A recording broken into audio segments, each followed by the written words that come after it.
Okay, if you want to make stairs like this is oak, that's press board, that's LVP flooring, and that's the 2x10 stringer, 2x12 stringer. Although these stairs were built backwards, this is how I did it. I took 1x3 and I ripped it down to be flush on the outside and go up against the wall because there was a gap. These used to have a carpet on them. In hindsight, I probably should have convinced the owner to redo the stairs. It might have been quicker in the end, long run, but here we are. So you put a strip on here to go flush against the wall on here, and then you use mud. I use 20-minute mud, hot mud, and try and make this flush with here, and then you sand it, and then of course you see we got a low spot there and a few marks. It's gonna take a couple coats, sand it, and then I will show you the next step. We'll do this together. Okay, if you want to make stairs like this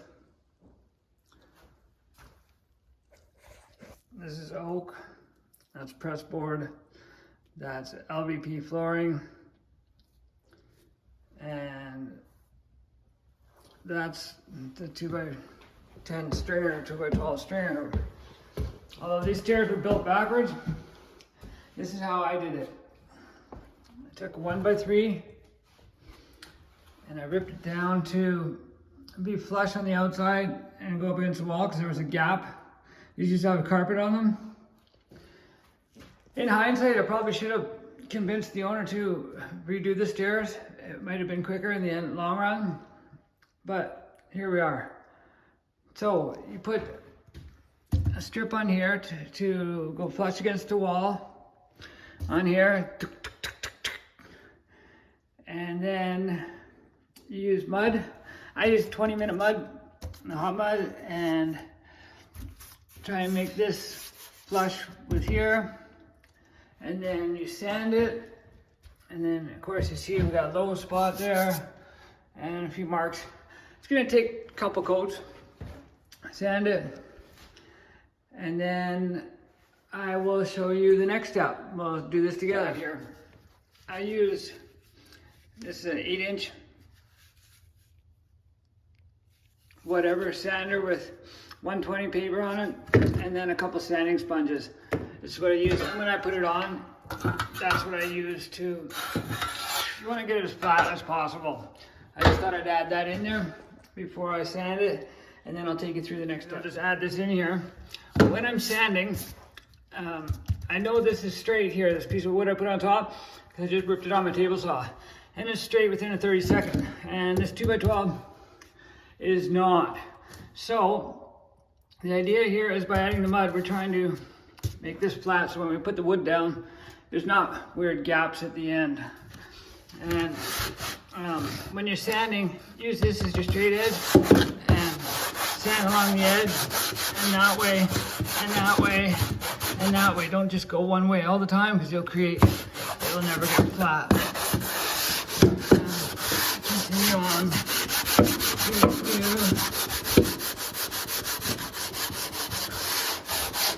And you see how there's mud over top of the wood here. When it's flat, it should be flush with the wood.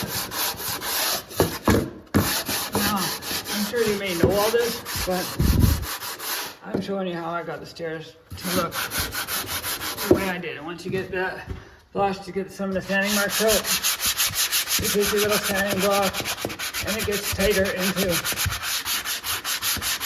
the groove. And before you put your next coat on, get a shop vac and vacuum all this out. You want to be as clean as possible. Okay, that's all the tips I got for sanding so far. I will show you once I'm done and it's all cleaned up and we put on our next coat of mud. Material I use, because that's the only one I can find. And that was even hard to find. They're out of stock in any of the 20-minute material in a lot of the stores around here. I guess being winter time, maybe it's hard to get, whatever. But this way you can do a couple coats over the period of a day, a few coats, and it has time to dry properly. And this stuff dries very hard, so it's very durable.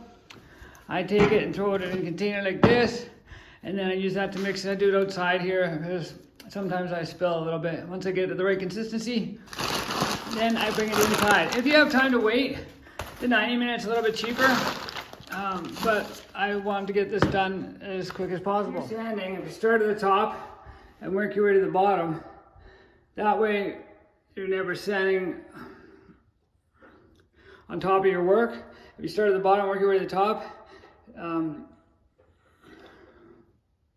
if you start at the bottom and work your way to the top, that way you're not creating a big pile of dust the way you have to go. If you start at the top, work your way to the bottom, when you go to sand the second step, you're got the dust from the top step on there, right?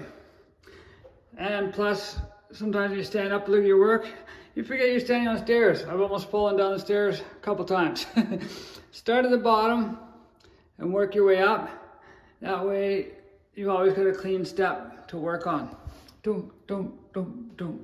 And it's safer. Just thought I'd throw that out there, considering I've done it both ways, and it's safer to go at the bottom and the top, and it's less mess. I have a fan to put on there too, that also help it dry a lot faster.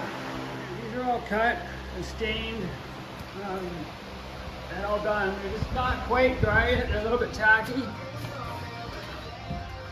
And this is done, and I glued this whole level down.